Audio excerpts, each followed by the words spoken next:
Que linda música. Louvado seja Deus. Feliz sábado, meus irmãos.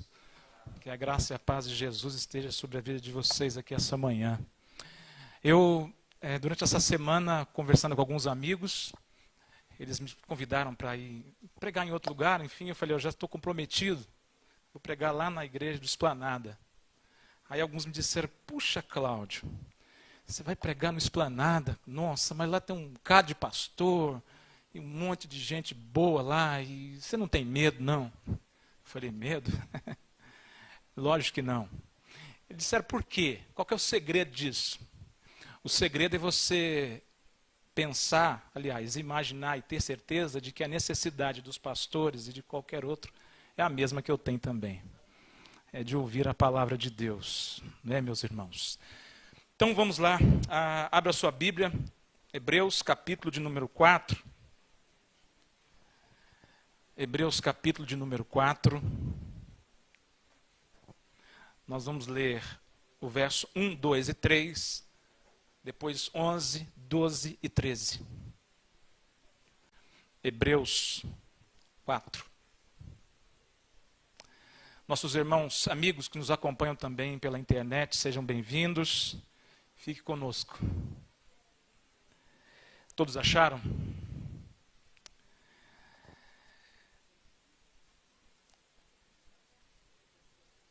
Temamos, portanto, que sendo-nos deixada a promessa de entrar no descanso de Deus, suceda parecer que algum de vós tenha falhado. Porque também a nós foram anunciadas as boas novas, como se deu com eles.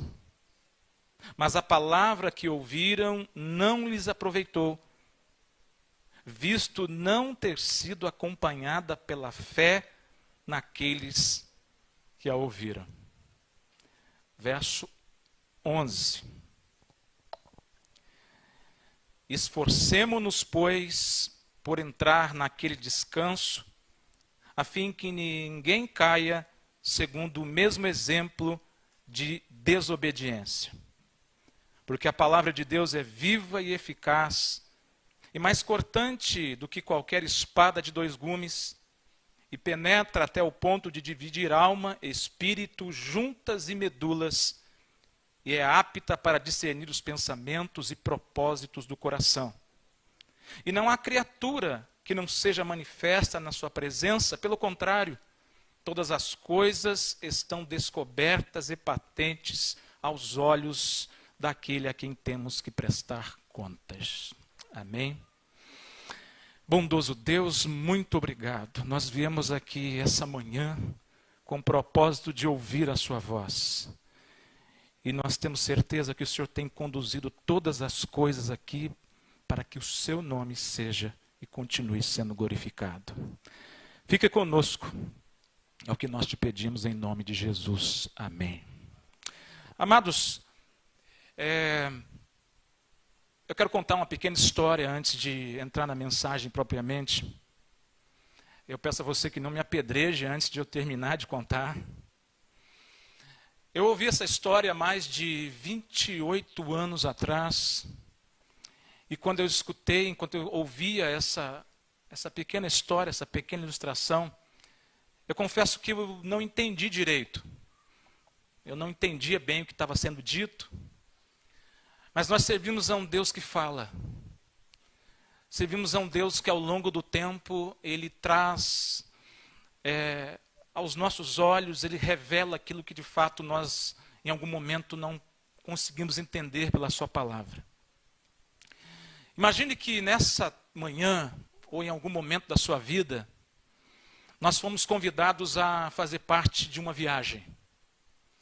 Imagine que essa viagem está aqui, começando aqui agora, e que nós estamos dentro de um vagão de um trem. Vamos usar a nossa imaginação. Daqueles trens bonitos lá do Japão, aqueles trens bala, bem bacana. E nessa viagem, antes de nós embarcarmos, nós recebemos a opção de escolher em qual classe nós iríamos viajar. Cada um pôde escolher qual classe queria viajar. Se de primeira classe, de segunda classe, ou até mesmo de terceira classe. Cada um podia fazer a escolha de acordo com aquilo que achava que era importante para ele. Alguns escolheram, obviamente, andar de primeira classe. Eu nunca andei de primeira classe. O pastor Ezequiel já deve ter andado, sabe como é bom. Escolheram andar de primeira classe, foi uma escolha. Outros escolheram andar de segunda classe. E outros tantos resolveram ficar na terceira classe mesmo. E entraram para dentro desse trem e foram começar de fato a viagem. Mas uma coisa aconteceu quando esse vagão, esse trem, ele começou a andar. As pessoas começaram a perceber que aqueles que escolheram andar na primeira classe estavam sentados de frente com aqueles que escolheram a segunda classe. Aqueles que escolheram a terceira classe, por algum motivo, estavam sentados exatamente no banco ao lado daquele que escolheu andar na primeira classe. Bom, já havia ali um certo espanto, não é?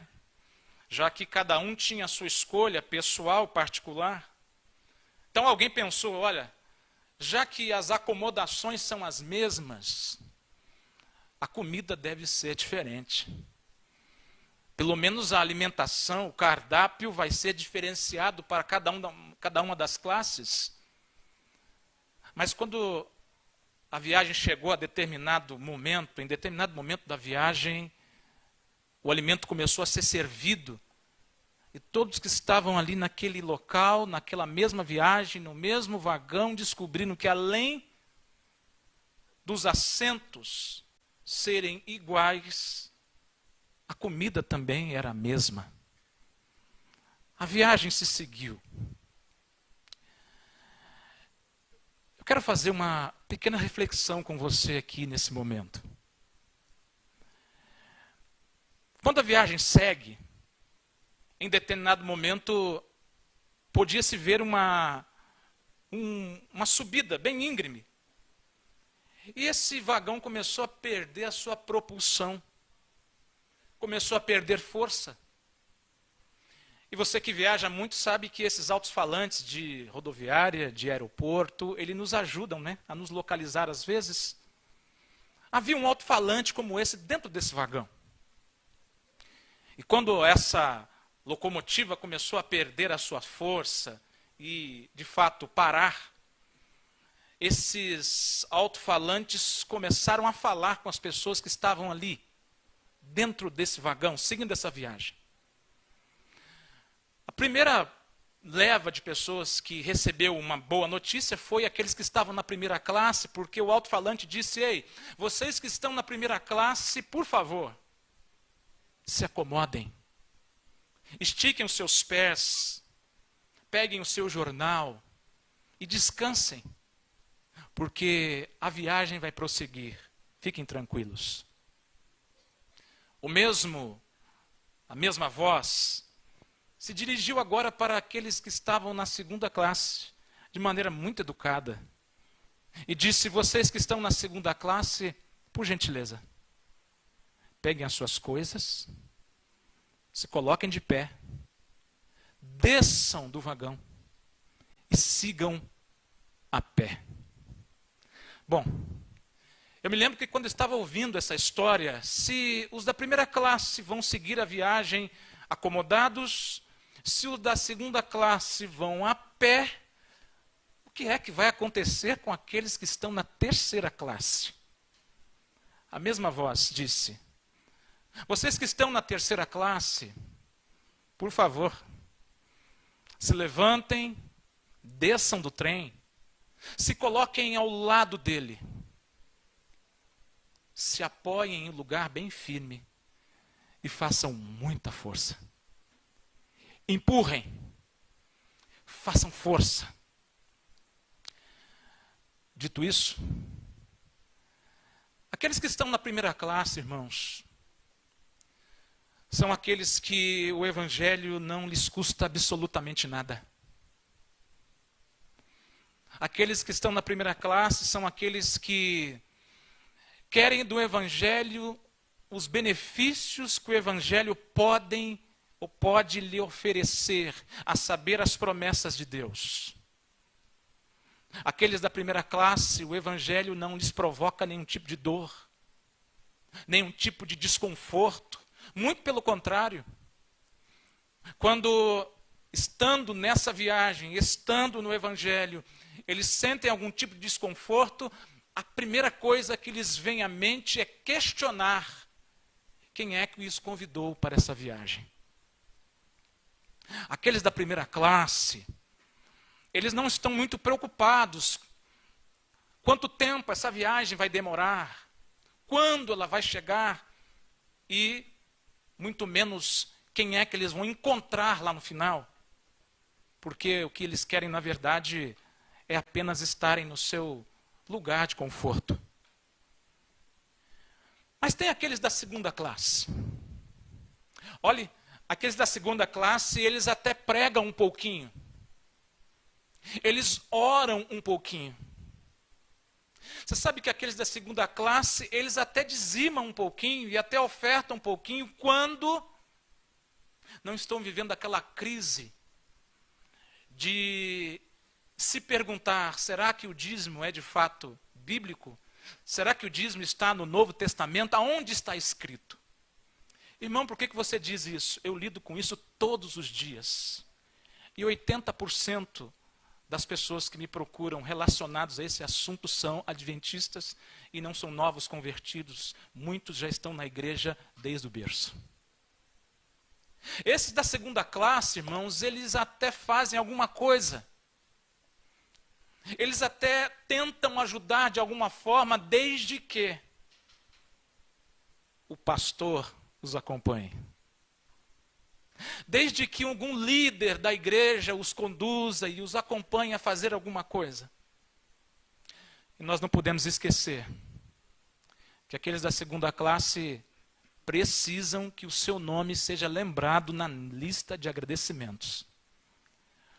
Porque esses da segunda classe, meus irmãos, eles até fazem a obra de Deus, eles até levam o evangelho de Jesus Cristo, eles até se esforçam de alguma forma, desde que não haja muito desconforto, ou que de alguma forma eles recebam algum tipo de benefício pessoal.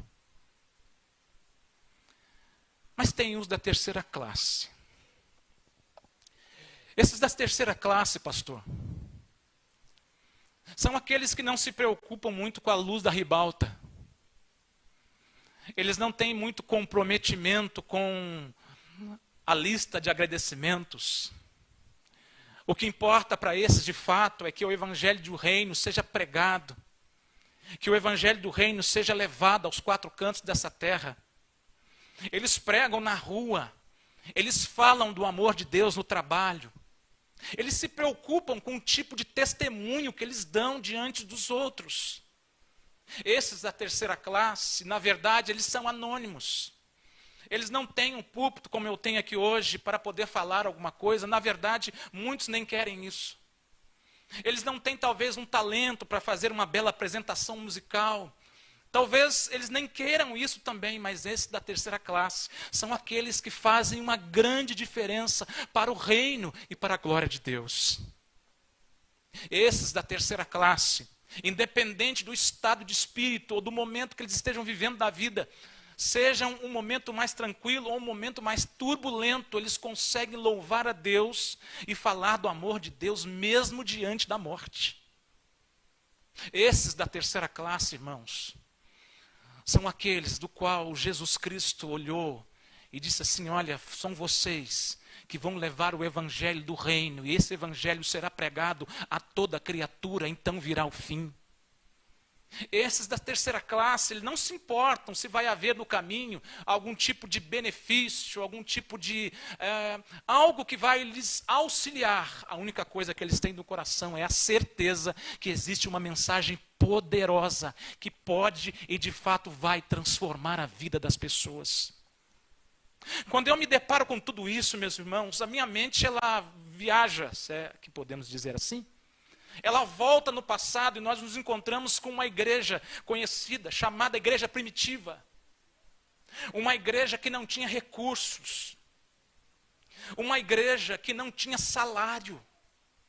Um povo, irmãos, que não tinha o conhecimento, não tinha as ferramentas que nós temos hoje nas nossas mãos, mas foram capazes de mudar e transformar todo o seu mundo sociopolítico através desse evangelho de Jesus. Amados, nós somos muito bons para defender o time que nós torcemos. Nós temos argumentos para defender o partido do qual nós escolhemos ou entendemos que seja o melhor. Nós defendemos as nossas posições políticas, nós defendemos as nossas posições filosóficas, teológicas. Mas, amados irmãos, a igreja no passado fez diferença, porque o único assunto de fato importante e relevante para eles era o reino de Deus, era o evangelho de Jesus Cristo, que precisava ser pregado a toda criatura. Meus irmãos, quão triste vai ser o dia que nós chegarmos ao fim dessa viagem, de fato já estamos chegando, está na nossa teologia, nós temos pregado há anos isso. Nós estamos chegando, é um povo que vai passar por um peneiramento, nós somos os últimos que vamos levar essa mensagem adiante, mas vai ser muito triste quando chegarmos naquele dia e o Senhor olhar para você e olhar para mim e perguntar para nós o que é que você fez com os recursos que eu te dei. O que é que você fez com o investimento dos céus na sua vida? Quais foram as decisões que você tomou estando na cadeira que você estava sentado, na cadeira que você ocupou, na posição que você ocupou? Quais foram as suas decisões em prol do reino de Deus? Vai ser triste, irmãos, Deus requerer das nossas mãos os frutos dessa árvore frondosa que nós nos tornamos. Deus, irmãos, está talvez aqui nessa manhã olhando para nós, para cada um de nós. Eu me incluo nisso. E eu preciso dizer uma coisa com muito amor e muita sinceridade. Estamos na presença do nosso pastor. Nós estamos devendo. Nós estamos devendo muito. Nós somos 24 milhões, não é um número redondo, 24 milhões de adventistas no mundo, espalhados por 200 países, que falam mais de 300 línguas ou dialetos. Aqui no Brasil nós somos um pouco mais de 2 milhões e 400 mil adventistas. Nós conhecemos essa verdade, nós conhecemos essa palavra tão profunda, mas nós estamos com dificuldades de ganhar o nosso próprio quintal. Nós estamos com dificuldade de pregar esse evangelho à nossa própria família, irmãos. Nós estamos devendo. Estamos devendo muito. Talvez nós estejamos vivendo um dos momentos mais difíceis no que diz respeito à pregação do evangelho. Igrejas inteiras que no passado levantaram a bandeira do protestantismo, hoje estão prostradas no liberalismo. Nós estamos vivendo, eu falei aqui no primeiro culto, nós estamos vivendo o Trojan Horse, o cavalo de Troia do evangelho. Aonde aquilo que parece que é bonito, aquilo que parece que até é perfeito, que é bom, muitas pessoas estão se entranhando nessas questões, se metendo em questões políticas, em questões teológicas que estão inquestionáveis, porque a nossa igreja, ela não nasceu na mente, não nasceu num sonho de alguém. A nossa igreja tem uma história profética e não há nada que eu ou que qualquer um homem ou teólogo que se forme, por melhor que ele seja, ele não pode, não vai mudar isso. Deus, irmãos, está olhando para nós aqui essa manhã. Eu atendo muitas pessoas, eu sempre trago uma história ali da Novo Tempo. E alguns meses atrás eu atendi uma família, uma família assim, pasmem, de adventistas, de pessoas com o conhecimento muito maior do que o meu. Eu sou adventista há 8 anos. Tem pessoas que contam histórias da igreja que eu fico, uau, é assim? Mas pessoas que têm conhecimento. E essas pessoas, é um pai, uma mãe, um senhor advogado, a família inteira de advogados. Qual era a queixa deles? A mãe chorava copiosamente, porque a filha resolveu fazer missões. Ia se preparar, ia fazer missões em um dos países da janela 1040. E como algumas pessoas não entendem que a Novo Tempo não é a fiel da balança de nada, relacionado à doutrina, não é o fiel da balança, mas entraram em contato conosco querendo falar com alguém importante, para barrar essa ideia da filha. Depois de muita conversa, porque a primeira coisa que a gente faz é ouvir, a mãe chorava copiosamente, dizendo que o sonho dela é que a filha se formasse e trabalhasse no escritório do pai, que toda a família, uma família muito conhecida, até disse o nome, mas enfim, que ela tinha um sonho para a filha, mas agora a filha, aí o tom baixa, né? Resolveu ser missionária. Aonde que essa menina está com essa cabeça? Não tem ninguém aí para falar com ela. Chama um diretor desse aí. Eu falei, bom, a senhora não vai conseguir falar com diretor nenhum, mas pode falar tudo, depois eu quero falar. Ok, melhorou? Transmissão. Depois que ela terminou de falar, eu fui falar com ela. Não imagine que às vezes a gente é muito educadinho, muito polido, porque às vezes tem pessoas que merecem ouvir uma verdade. E verdades nem sempre são ditas com palavras muito doces. E eu fui muito sincero com essa senhora. Eu falo com gente, muita gente. E você não tem ideia das histórias que acontecem, estão acontecendo, são coisas terríveis. Mas eu disse para ela, senhora fulana, escute. Que chore a mãe que tem uma filha que está envolvida na prostituição, da qual ela não tem contato há anos. E a única comunicação que ela tem com a filha são nas redes de pornografia.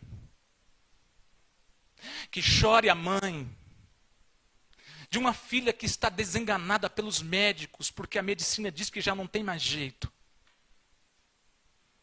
Que chore a mãe daquela que está aí perdida no mundo, longe de Cristo, longe do Evangelho, mas a senhora não tem o direito de chorar.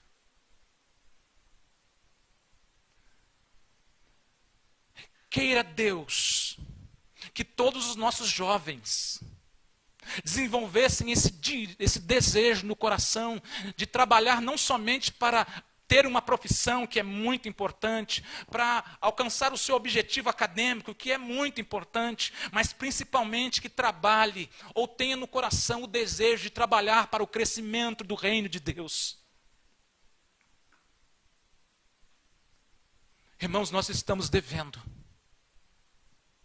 Missões não significa somente doar os nossos recursos. Missões não é somente olhar para um departamento específico da igreja. Missões envolve tudo que nós somos e tudo que nós fazemos. Eu falo isso muito com a minha esposa essa semana está dizendo, Cláudio do céu, você está ficando fanático. Eu disse, graças a Jesus eu vou morrer nesse fanatismo, porque para mim tudo é intencional. Não tem visita, vamos fazer uma visita na casa da irmã que ganhou um neném lá, que não tem problema, nós vamos lá, vamos visitar, lógico, vamos ver a criança, lógico, mas nós vamos orar e vamos apresentar o Evangelho de Jesus para ela. Tudo é intencional. Um dia eu estava esperando um Uber lá na Novo Tempo, eu que saí correndo lá, fui lá no almoxerifado e pedi para o chefe lá, disse, filho, por gentileza, em nome de Jesus, porque às vezes você tem que falar assim, em nome de Jesus, porque se fala no nome do Cláudio, não vai. Aí quando você usa o nome de Jesus, o cara se sente pelo menos mais pressionado. Me empresta aí um livro desses que nós temos aí, O Grande Conflito, que tem lá caixas e caixas. Ele me deu um, e eu fiquei esperando o rapaz do Uber chegar. E aí nós fomos conversando, ele falou, rapaz, eu vejo que você sempre vem aqui, você mora onde? Eu acabei descobrindo que ele é um cristão, que ouve a Novo Tempo, que acompanha a programação, e dei um livro para ele, e ele agora foi fazer um tour lá semana passada, já começou a estudar já começou a receber um estudo bíblico. Irmãos, tudo que nós fazemos precisa ser intencional. Quando nós chamamos um Uber, o nosso desejo, aliás, a nossa intenção não pode ser somente a distância que vai ser percorrida, mas principalmente o motorista que está ali. Quando nós vamos abastecer o nosso veículo, e normalmente vamos sempre no mesmo lugar, fazemos amizade com todo mundo ali, pessoas que te chamam pelo nome.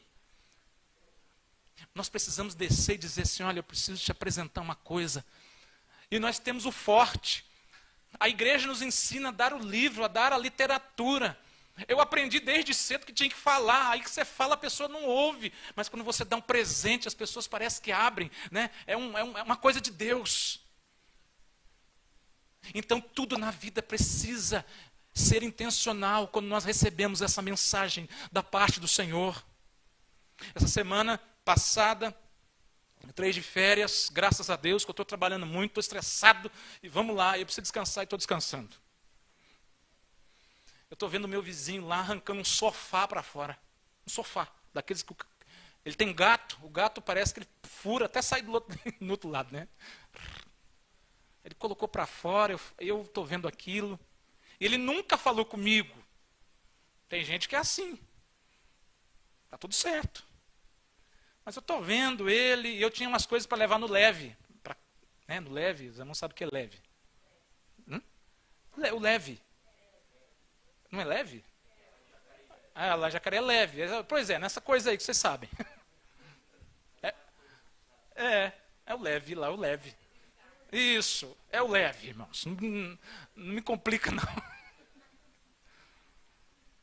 E eu já tinha ajeitado um carrinho lá para levar, e eu falei assim, amigo, você quer que eu leve para você? Ele, mas você vai cobrar quanto? Eu falei, não vou cobrar nada, eu estou à toa, estou sem fazer nada, eu vou levar para você, você quer que eu leve? Levei. Aí eu voltei, estou ali na frente de casa, ele atravessou a rua, ele perguntou para mim assim, vem cá, deixa eu te perguntar, de que igreja você é? Eu falei, yes. Vem em mim que eu estou facinho. Falei, espera aqui. Espera um pouquinho. Fui lá dentro e busquei uma meia dúzia de livros para ele. Falei, eu sou adventista do 7º dia. Aquele que tem um canal de TV? Falei, esse mesmo. Cara, que legal, lá tem programação para criança. O cara conversou comigo 40 minutos. E eu fiz um convite para ele. Ele disse, olha, eu vou entrar de férias nessa semana. Eu vou lá na igreja conhecer a tua igreja. Aí eu tive que perguntar, falei, mas por que você teve essa ideia?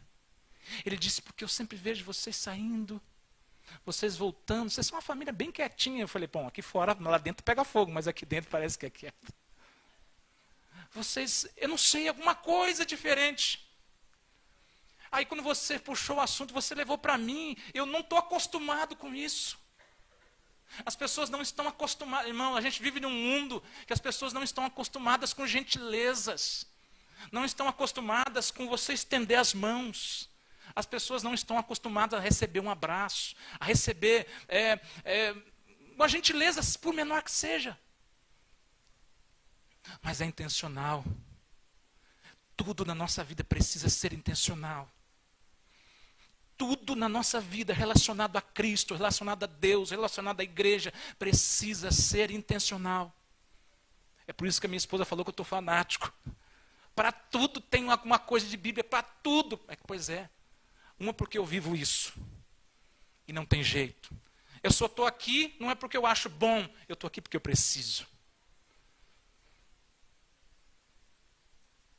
Tudo tem que ser intencional, irmãos. Conversava com uma outra senhora,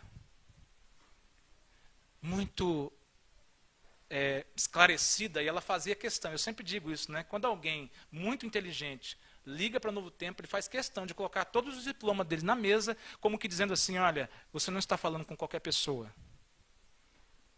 Colocou todos os diplomas dela na mesa, falou até em alemão. E eu fico pensando, meu Deus, eu mereço. Eu fiz alguma coisa para merecer essas coisas. Apresentou as suas credenciais de capacidade cognitiva, sei lá. A verdade é que ela tinha perdido tudo. E aí quando você começa a ouvir algumas histórias, você fica pensando, como que eu vou consolar essa pessoa? Não é? Você já, em algum momento na sua vida, você já teve uma situação que você fica pensando, meu Deus, o que eu vou dizer? E eu fiquei ali, tentando ali, ela falando comigo, e eu falei, Senhor, vá para onde? Falamos durante 1h30. Pensa num negócio difícil. Só que eu quero resumir a história. No final da história, eu pensei que eu estava consolando ela. Eu pensei que eu estava abrindo a Bíblia, dizendo, olha o que Jesus fez, o que Cristo fez, a promessa de Cristo e toda aquela coisa. Mas as últimas frases dela foram as que ficaram gravadas no meu coração. E é o que me faz pregar um sermão como esse. É o que me faz acreditar que o Evangelho de Cristo ele tem um poder que a nossa concepção humana, a gente não consegue enxergar. Nós estamos aqui pregando, fazendo algo para Cristo, nós estamos evangelizando, mas nós não sabemos aonde as nossas palavras podem chegar. Ela terminou e disse assim, Cláudio, a única questão que mantém de pé, porque a filha dela havia tirado a vida, uma médica, uma carreira promissora, uma vida, entrou nesse mundo desse terrível, né, que nós estamos vivendo agora, da depressão. E depressão é doença, depressão não é frescura, depressão não é falta de... Não, depressão é importante ser acompanhado, precisa de cuidados, precisa ser tratado, é tratamento. É claro que viver perto de Deus, estar na igreja, vai te ajudar em muito, mas é uma situação muito séria. E a filha acabou colocando um fim na sua vida. E logo depois o esposo morreu também de tristeza. E ela havia perdido tudo. Uma pessoa que é dona de uma loja de departamentos muito famosa em São Paulo, ela perdeu tudo. As pessoas importantes, a ponto de ela não ter para quem deixar a sua herança. Ela disse assim, nas últimas frases, ela disse, a única coisa que me mantém de pé viva, a única coisa que não me fez ainda cometer algum tipo de loucura, e você sabe o que eu estou dizendo, é a certeza que eu tenho no Evangelho de Cristo, de que um dia nós vamos ressuscitar. E eu tenho fé com todas as forças do meu coração, que Deus é misericordioso, Ele vai entender o estado da minha filha, e eu vou poder me encontrar com ela novamente. E ela repetiu isso por diversas vezes. Eu estou encerrando, irmãos. Mas eu não posso sair daqui sem dizer para você que aquele que faz a divisão entre juntas e medulas, aquele que conhece tudo que está oculto, está guardado nas profundezas do teu coração, é o mesmo também que não deixará nada descoberto, nada ficará encoberto dos seus olhos. Eu vou repetir, Deus, Ele vai requerer de nós o investimento do céu que foi feito na nossa vida, e nós precisamos, no mínimo, ganhar o nosso quintal. Talvez você esteja aqui hoje, e o seu filho está afastado da igreja, o seu marido, a sua esposa, alguém que você ama muito. Confie no poder do Evangelho de Jesus.